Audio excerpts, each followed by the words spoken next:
Well, darling, there's only one God. Darling, there's only. Welcome to the Dirty Bag Podcast. I'm your host, Cookie. And once again, thank you for joining me. You could be anywhere, but you here with me. So today we got a boss in the building. Hey. Y'all know how I feel about bosses, right? Y'all know Black girl magic is my heartbeat, is my love language. We have the CEO of the #1 newspaper, Black newspaper in Dallas.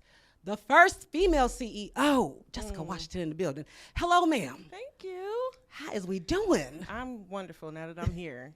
I've been so excited for this interview. Seriously. I've been nervous. Oh my God. Before we get started though, I did want to say on the air, on record, I wanted to thank Alicia Wilson for sharing the Dallas Weekly story with you originally. Yes, I don't think I have to confess that when I saw the clip, I literally broke down in tears. It was so emotional to me because, you know, we out here in this social media world and you just throw things out there sometimes and you don't know who's listening. You just think like at best my dad is going to like it, my husband, you know what I mean? Like the people I know. And so to know that like what I'm saying is being received and received well and the people who support me and work for me, you know what I mean, are not just taking the checks, they actually believe in what we're doing. That's so important to the movement. Yeah. So I just wanted to say that at first. Thank you, Alicia. And not only just that, but I think it was the boldness, because that clip caught a lot of folks' attention because people don't, in the stage of social media, in some ways I feel like Black publications, real journalism, actually gets a little disrespected if you're just going to go ahead and keep it a buck, right? Like, y'all just take clickbait things and run with it. And you even said yourself, like, quit complaining about what this channel is doing and what that channel is doing. We right here. We literally telling y'all, you got to get on your Zoom. We need you to get on your Zoom. Right. So for you to say, look, we right here, but also stop playing in our face. Right. I mean, I meant that 100%. I've been trying to learn since I'm a CEO now to curb my emotions. But that one struck me a lot because we, as a Black business, so first of all, we all know Black business is just a struggle in itself, right? So when you are a Black business in a Black community, only amplifying Black voices, you got so many strikes against you to survive in the first place. So I think people understand that surviving 70 years doing what we do is not a game, you know? And on top of the fact, I very much take things personally because this is a family legacy that I'm married into. My children are going to inherit this business as well. And we have 70 years, again, of social capital, if you will, in the community that we serve.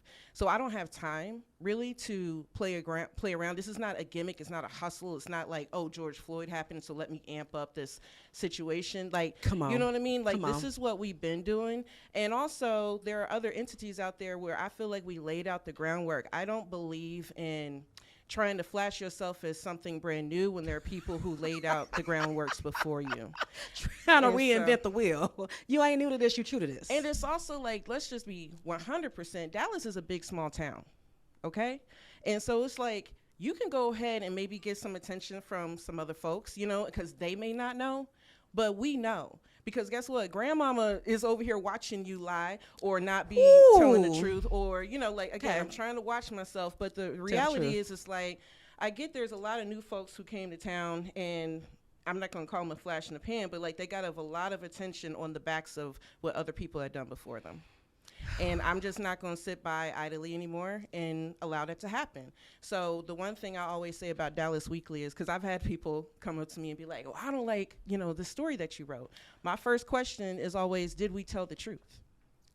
Because journalism isn't, this is the thing, real journalism isn't about being liked. Thank you. It's about telling the truth. Yeah. Now, if you don't want to be, you know, seen in a certain light, then do better. It's real simple. But it's also like, that's not my job. I'm a news publication. I'm not a lifestyle magazine. I'm not a blog. Not an influencer. I'm not an influencer. Now, I'm glad and happy that I influence. However, I'm not in the business of making you feel good. I'm in the business of getting the facts and telling the truth, and how you receive that, that's on you.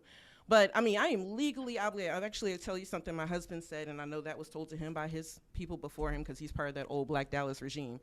But he said, there are two institutions in the Black community, and that's the Black church and the Black press. But only one of them is legally obligated to tell you the truth. Ooh. Woo, come on now. Now, he's definitely, I've seen him ruffle feathers Come in on public now. spaces about that. But that's some real stuff. It's like, I go into rooms all the time, just as recently as last week, and sit next to people who don't like me because of some story that we put out. And I do not care. You're not supposed to. And I wanted to ask that, with you being, when you're the first, it comes with a lot. Yeah. Like, you're almost the litmus test of how this thing is going to work. So what have you felt pressure as a black woman being in this position to try to make especially black women happy, like every level of blackness? Because you got everybody wants you to do things a certain way to appease their ego and to keep up with tradition. So how's that experience been for you? I mean, it's a day-to-day thing. I won't sit here and say I very much lean on my husband. I'm thankful to have my father-in-law, who's the former CEO and publisher and owner of the Dallas Weekly. I can call on him anytime. Yeah. My own father, who resides in Philadelphia, that's my hometown. He's a successful businessman himself, so I'm lucky to have, and also let me not negate my mother-in-law, Vicky Meek, who is a well-renowned artist here in the city as well. She ran that South Dallas Cultural Arts Center for about 30 years. Come on now. So it's just like, that is so much instilled in my foundation of who I am. I didn't even really realize that until I got in this position. It's like, wow, you have the power to overcome all these things that may make you nervous or hesitant, Right? because you were given these tools. I'm lucky to say that there have been so many women in my life, like Alicia and even like yourself, who have reached out to me in support. I mean, women who are publishers of other major publications, women who are CEOs have given me their personal phone numbers. I have politicians in my phone who said, like, if you need anything, give me a call. And so I think that the most important thing that I can say is, like, I stay true to who I am. I stay true to my foundation. It's easy to get lost in the sauce. Yes, it is. And it's easy to, like, have somebody be like, oh, girl, you just, and all this. And I'm like, I can't really pay attention to any of that. And I appreciate all the love and accolades. And like I said, it breaks me down sometimes to get so much love. At our Best of Black Dallas Awards last year, I was going to ask you about that. I was on the corner crying. Like, my makeup was gone by the end of the night. Half of it was the Woodford Reserve, but the other half was just the emotion that I had. That was like, I created something for my people, by black people. It's like, that just, it's like one of those things that makes life worth living. That was my first Dallas Weekly event. I said, let me get this dress tailored. I'm going to pull out my best waist trainer. At least yours fit, sis. I had 2 dress changes and my dress did not fit. What? I was in the back, like, squeezing. And Rent the Runway, they give you 2 sizes. And neither one of them fit. Oh, man. And I was working out at the time. My trainer was one of the nominees. So I was like, wait, who was your trainer? It was Humble Savage. He was actually one that went up to accept Oh, my an award. God, baby. I said, hold on. That boy gave a speech of his life. And he meant it, but I will say, shout out to Santos Ramirez, who's actually my homegirl's husband. He's amazing. He's actually an XFL player, and they just were in a championship. So, he's for real about his work. That's okay. But I mean, the event was so beautiful, though. Thank you. There is nothing more important to me than us celebrating us and us giving us our flowers. Because I feel like we still look for validation from other people. Yeah. And that's why it's also really hard to have these conversations about why people need to support black journalism, black publications, because if we're not supporting us, and you even called it out, you was like, okay, first of all, why why this, that, and the third? Oh, yeah. There's people who, let's just say this. I noticed that, like, when we do an interview with them, it'll just be like, oh, shout out to DW for this. But if, a mainstream, outlet would do it, it's reposted all over the place. And I'm like, I think that's crazy. First of all, what they need to know, and I've been told this by other journalists, like, across the country, is that a lot of mainstream journalists don't have the time to do the investigative journalism that smaller publications and newsrooms do. So they actually look to our publications often to source what they need to talk about. You know what I mean? Because it's like they are worried about numbers. I'm lucky to be in a position where I don't have to worry about numbers. I have to tell the truth. You have to tell the truth. There's definitely been stories where I'm like, why? I ain't gonna put nobody out there either. But Exactly. I'm like, why y'all ain't gonna say nothing? Right. This impacting our community, and you ain't gonna say shit.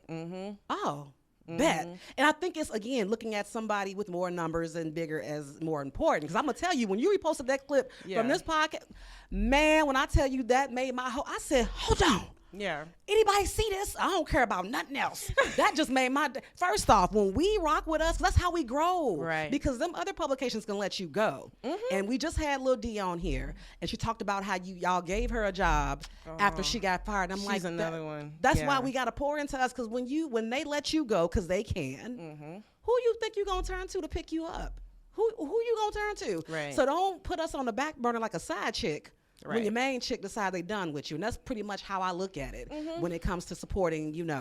That I'm just saying we got to do better. I mean, but it's also no disrespect to the ones who came before me. Again, like I said, I respect my elders, but I also feel like there was a ball dropped somewhere Absolutely.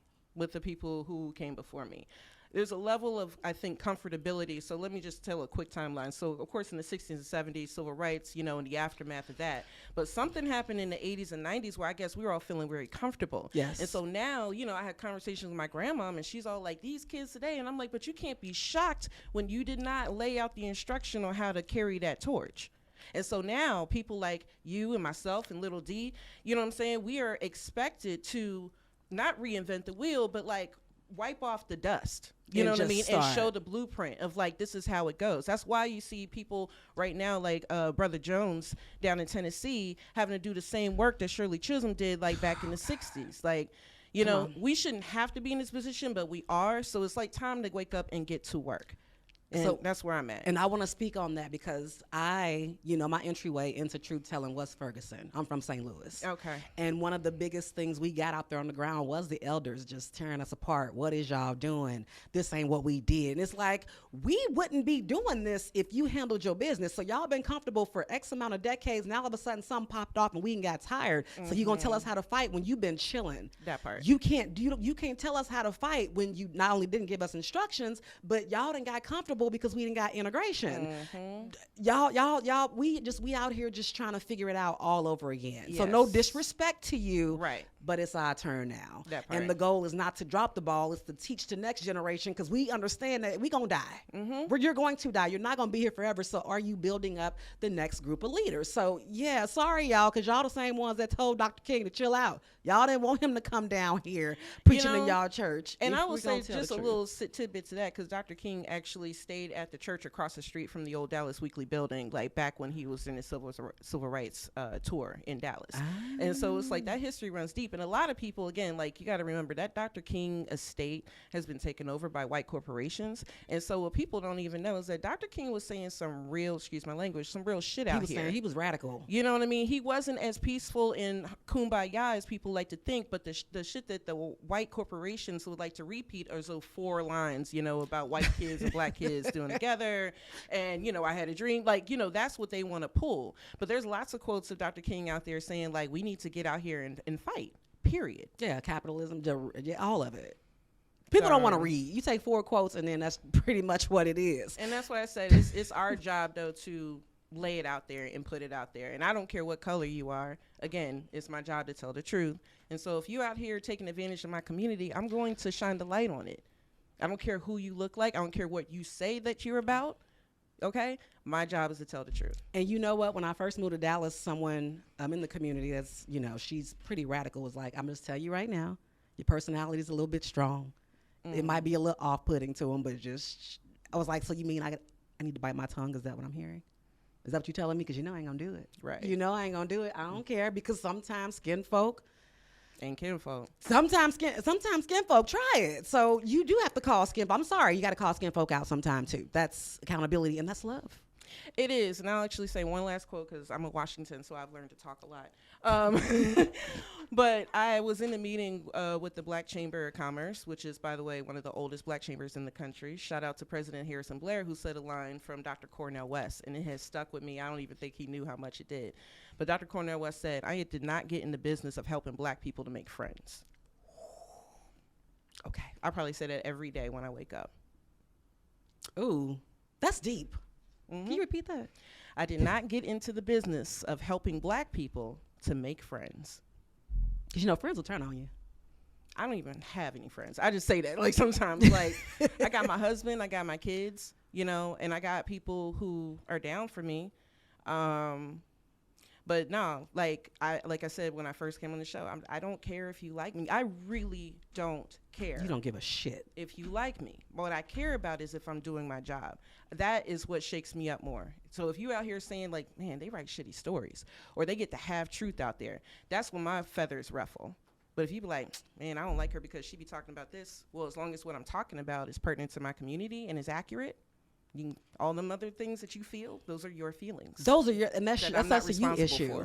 Mm-hmm. That's a you issue because we love people to appease us, and appeasement ain't never helped nobody grow. And it's ever. just the overall industry, though. It's not really a black thing. I want to be clear about that. Is that this is a current media issue. Right. I was listening to NPR, which I listen to all the time, and I was listening to one of the former editors of People magazine, and how he said that he initially wanted to have the magazine be so informational, but it became a celebrity magazine. He said that's when we started selling like crazy. And he said, I would love for media to start leaning more towards scientific and informational things. So therefore, when a pandemic happens or something like that, then the whole world doesn't freak out because they don't believe in science. He said, like Albert Einstein is a perfect example of somebody who became famous based on something he was good at, right? And then it was believable because that's what we put out there. And somehow along the lines, the celebrity overshadowed the information.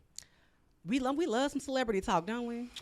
Don't we? I can't even say I'm not a sucker to it. I've watched my housewives. I go down rabbit holes to be like, how many baby daddies does this person have today? You know what I mean? Like, I know there's a lot of unuseful information just floating around in my head because of the media industry that we're in today. But again, I think that's also why, again, our survival for 70 years, why we have companies like Deloitte and Touche and stuff and AARP, like the big ones, like hit us up because they know that we supply a voice to the community that even, quite frankly, they can't provide. When you're tired of the BS, you got to come back to the real. That's why foundation is so important. And if you ain't got it, what you doing out here? What is you doing really? But okay, so first of all, we got to get in y'all got a nice little lineup coming up. So what events are coming up right now? Yeah. So we definitely have a homeownership panel because, like, Black people, homeownership, again, it's something that I want to have a transparent conversation with because, you have certain people pointing fingers at banks. You have certain people pointing fingers at city officials and communities. So, us, let's bring everybody to the table.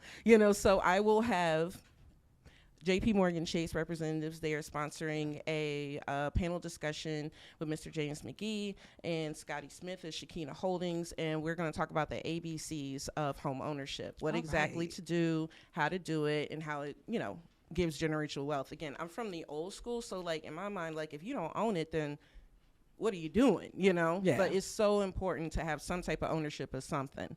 So we are going to talk about that. Then, of course, we have Best of Black Dallas coming up in December. Come on now.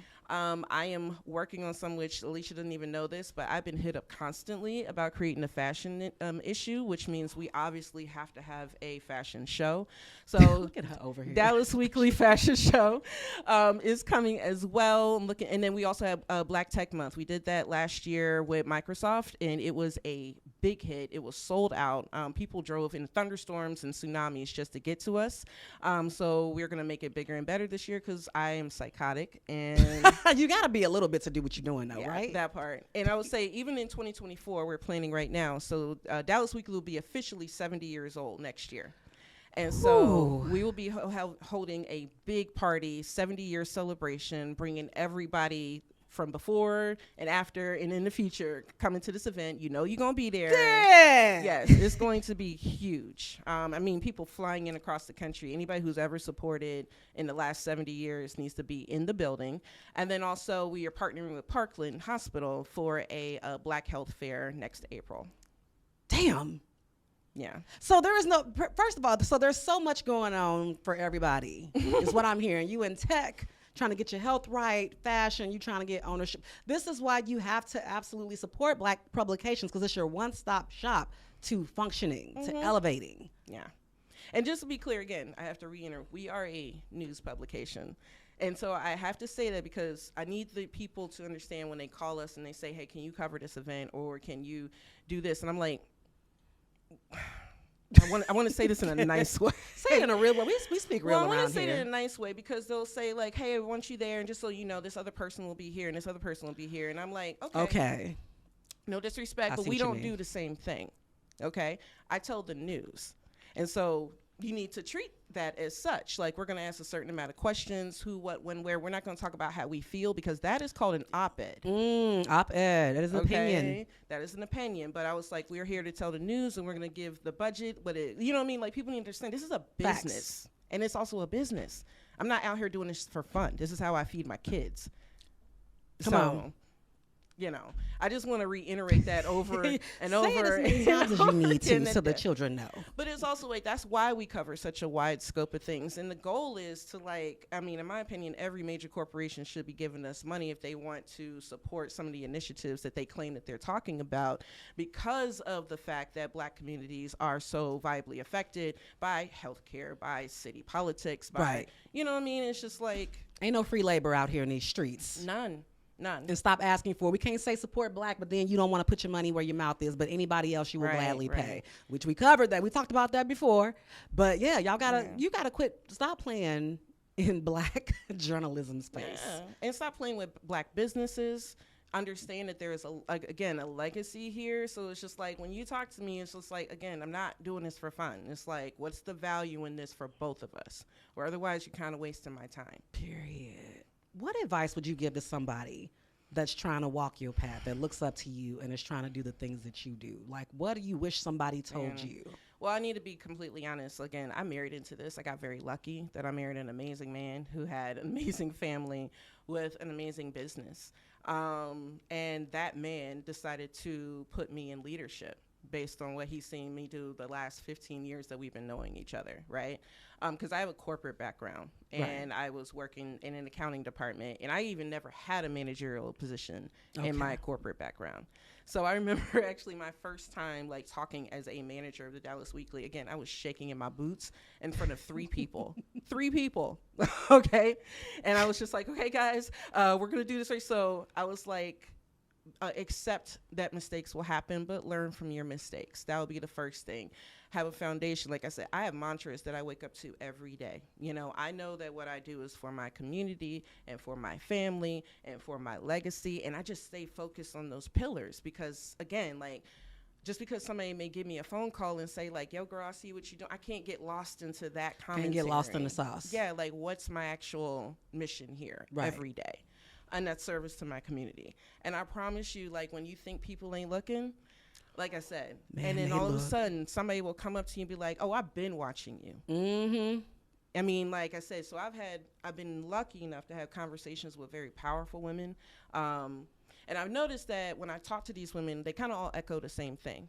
So I spoke with St. Marshall last year for our Women's History issue, who's the CEO of the Dallas Mavericks, the first Black female CEO of any NBA team. I need that to be understood, why that's so important. Right. And also talked to the CEO of Fawn Weaver just like 2 weeks ago. And I thought it was interesting that every time I talk to a woman of leadership, they literally say kind of the same thing, which is like, you got to be transparent and you got to be focused, you know?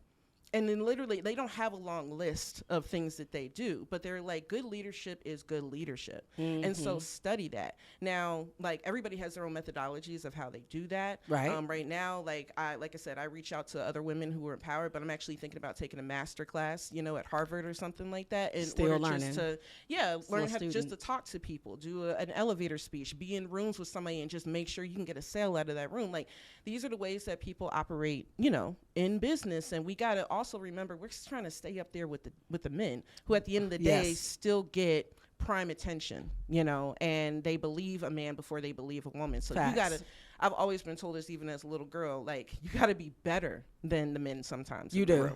Let me just say this. You got to be better than the men at all times. At all times. And even still. Because you got to advocate for yourself. There's not even, exactly, because who's going to advocate for you if you don't do it for yourself? Nobody's going to get a check cut for you. Right. You know? And so. That's real. Yeah. No, that's real. And I love that. But you said that you married into it. So, I mean, to me, there's a message there. Date with intention, y'all. If a man ain't willing to put you on and elevate you, why are you wasting your time? Yeah, I felt that. That's a whole nother podcast. We gonna come back for a part 2 on that. Yeah, We but gonna come I will say that no, my husband and I were friends for 10 years before we even called each other boyfriend and girlfriend. Ooh. And that 10 years was like dinners with each other's family. I mean, I call it an investment. I invested into my husband, and I also knew about his social capital. I'm just be 100. I tell him all the time. Ain't nothing wrong with it, though. Yeah, it's like I knew who you were in the city. I knew who your family was. It was important to me to be a part of this. Period. Other cultures do it all the time. Like, They know they really am do. I messed up for trying to make a good legacy for my future babies? Ooh, which I did. Which is why I know you're coming back for a part 2, because I already know how this finna go. We gonna ruffle some more feathers on part 2, y'all. I'm just gonna go ahead and tell you right now, and let you me will be know. okay, Let and me y'all know. gonna be okay with it, because you just opened up a totally different door. Yeah. Well, I'm excited about this. I think it's, and you have 2 beautiful children, so Yeah. it's important for them to see they're coming up watching a black woman in leadership. So it's not gonna be like a unicorn anomaly. They gonna know, like, this is the standard. My mama's a boss. So ain't no going out into the world and y'all making me shrink myself, because I know the legacy in which I come from. Absolutely. And that is absolutely dope. So I gotta thank you so much for coming on today. We doing a part 2, y'all. I'm gonna need you to get ready, because I know how this about to go. And well, first tell everybody how to follow y'all. Yes. All that good I stuff. mean, we're at all the things Dallas Weekly. I think the only platform we're not on is Pinterest, and I've been told recently we got to get on Pinterest. So coming soon. Okay. I don't know why, but whatever. Okay. Here's my thing. I think I tell everybody this, and I do want even my elders to hear this, is that the black press, even though in its definition is about black newspapers, but I believe it's not about the instrument, it's about the information. So it's my job to get this information to get to people wherever they are. And if that means smoke signals, if that means on TikTok, if that means, that's what I'm saying, like anything, just type Dallas Weekly and we are there, because Come on it's now. important to me that I meet you where you are, but you also get this good and important information. Absolutely. Information by definition means facts. It's the reiterating of facts to me. Look, I got 2 Catch babies, it. like I said, so Facts. I reiterate all damn day. Like, I thought I just told you. I'm not gonna say this again. It's facts. But I am going to say it again. You gotta let the children know you ain't one of them. That part. That part. The big Jess, not the little one. Big just not the little one. Is that what the kids say? I don't know. They say all kind of stuff. I'm just trying to figure it out. Look, as long as we out here telling the truth and doing what we supposed to do, I think we gonna be all right. So let me tell you, I try to do like a personal vlog, like waking up in the morning and stuff. And my husband was like, "What are you doing?"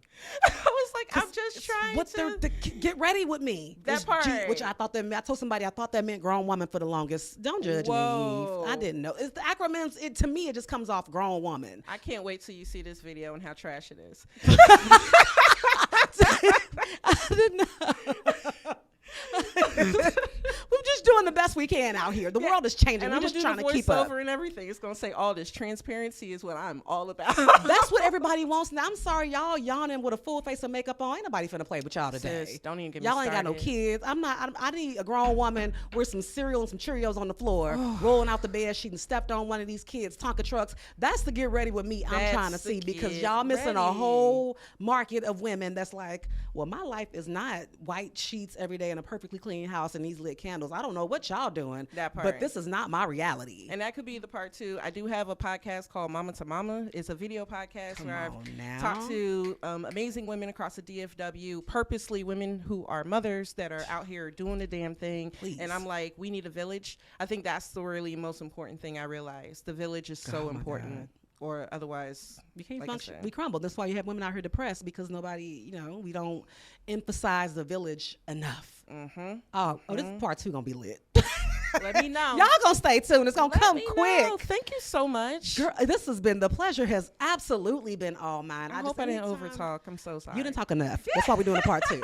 That's why we're doing a part 2, because there's so much more. But y'all support this black publication. Support this black boss. Please. Come outside. Y'all can come outside for these overpriced brunches. Come out. I'm sorry, that was shade, because I'll be doing it. But y'all come outside for the ambiance and these flower backgrounds that they didn't replace the seasoning with, to get y'all to come out for your Instagram content. Support what Dallas Weekly is doing. So I want to Yes. thank you so much for coming on, Jess. Listen, y'all, whatever we got going on right now, support each other, and wherever applicable, remember to wear your mask, wash your hands, socially distance, and when you get a free moment, please remember to clean out your dirty bag. Till next time. Well, darling, there's only one God.